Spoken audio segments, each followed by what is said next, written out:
Hey everybody, welcome to Jacob's Quest, and today I just finished watching episode 4 of The Bad Batch, and yeah, kind of like how I thought it would be the case. This was just another Adventure of the Week episode, which is perfectly fine. I'm not gonna do like I did with season 1, where I was like kind of getting impatient with it and trying to be like, why isn't this all plot? And no, look, this show is an adventure serial. It's gonna have just these adventures where they have fun, and occasionally, maybe once every 3 or 4 episodes, there's gonna be like a major overall plot thing with like the Empire and Cody and Crosshair and all that.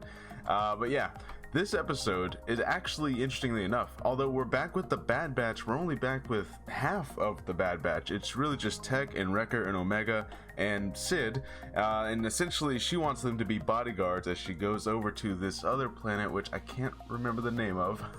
And basically they're going to be doing some racing here where she needs to bet on these races, but she knows it's a real sketchy neighborhood, so she kind of needs some bodyguards to just keep an eye out, right? And of course, as soon as she gets there, she meets some people that she owes money to, I guess, already. And look, they kind of go into, and they hint at this throughout the whole episode, even at the end. Sid's kind of shady past, which, you know, we've known her this whole time. I've always thought that she was kind of sketchy, right? Like, that's essentially her whole character, is that she's really connected to the underground and the criminal element, and you know, exactly what has she always been up to? I don't know. How much can we trust her? I mean, the Bad Batch kind of owe her everything at this point, and obviously she's been keeping their secret, and she's been letting them use her whole place as like their home base, right? So they kind of owe her a lot, but at the same time, it's like, if it comes down to it, would she sell them out? Would she be willing to just be like, oh yeah, they're over here? Just, you know, like if the Empire just comes knocking on her door one day.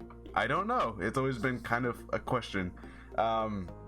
Anyways, so basically Sid's got this droid driver, which I did not look up who does the voice of this droid, but this droid is hilarious. I was having a really great time with this droid the entire time.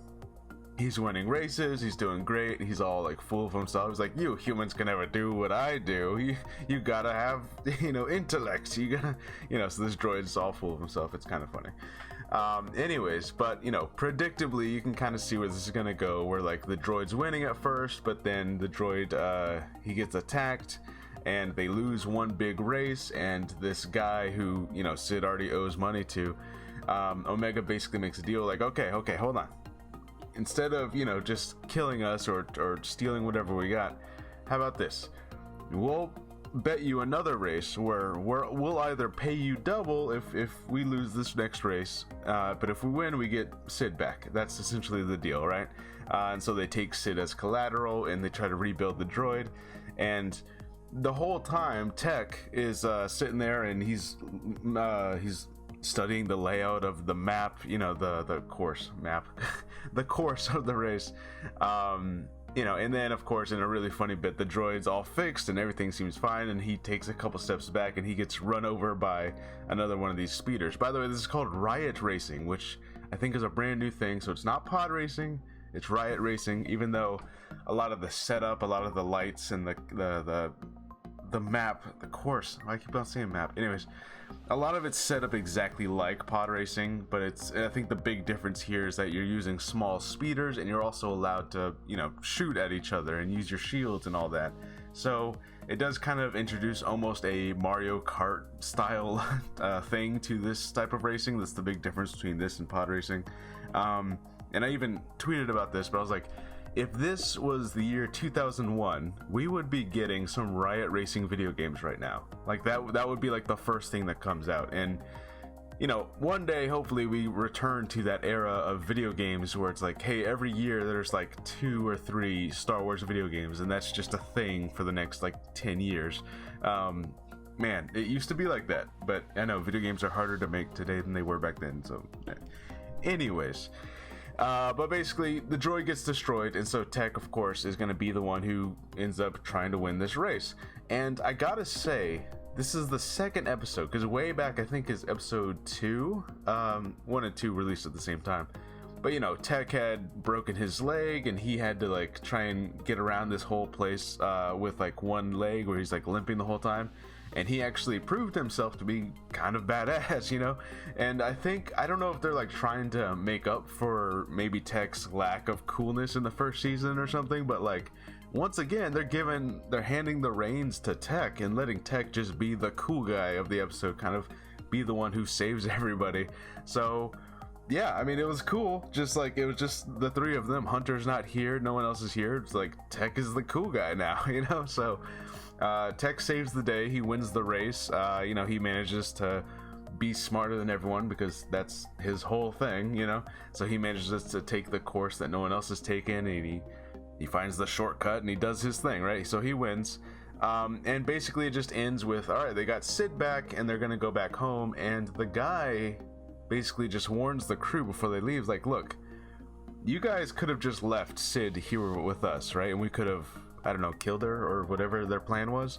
But you stayed and you're loyal to Sid, and that's great. But when it comes to Sid, that's not always going to pay off. So you might want to watch your back, right? So now, you know, even though he was like posed as the bad guy this whole episode, it kind of like he's given them like a legit warning, like, hey, Sid is not that great of a person, right? And my thing is, like, they're building up this tension that I've kind of always had with Sid, where it's like, I don't entirely trust this lady.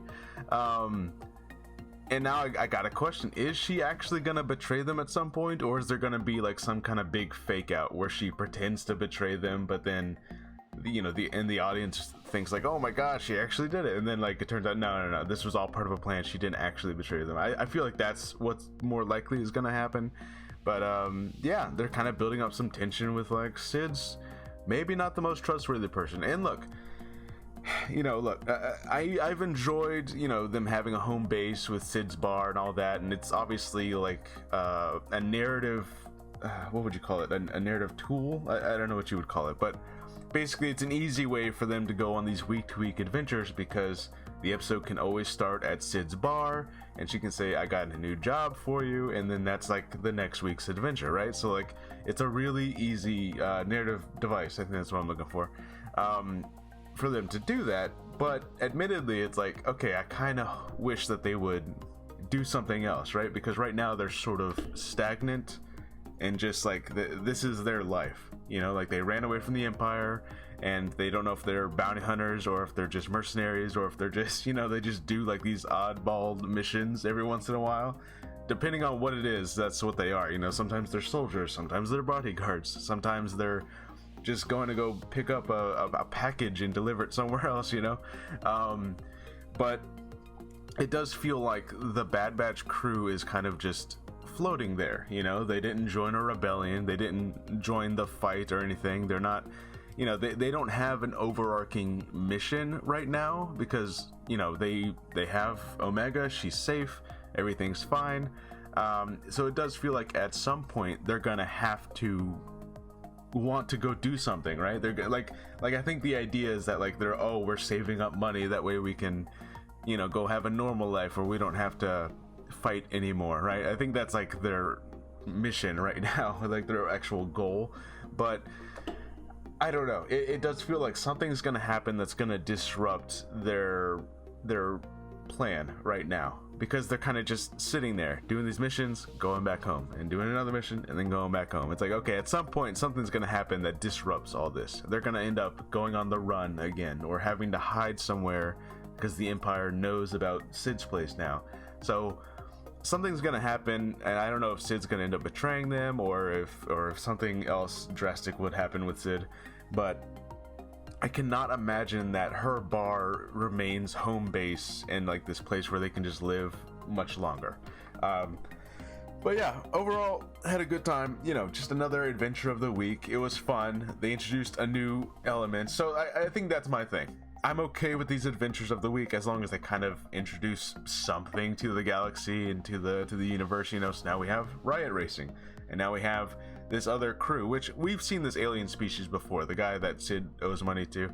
I think we've even, I know one is the Inquisitor that we fight in Fallen Order. I think another one we've seen in The Force Awakens. I think we see a member of this species just kind of chilling out on a couch or something. It might even be the same guy, who knows. But in any case, this was an enjoyable episode. you know, hopefully next week we, you know, it could be another adventure of the week, or maybe we go back to Crosshair and see what he's doing. Maybe we'll do like a back and forth, kind of like just like 1 week off, 1 week on kind of thing. But yeah, I enjoyed this one. Pretty cool. Riot Racing. Hopefully we get a video game, or at least something of Riot Racing one day. All right, I'll see you guys next time.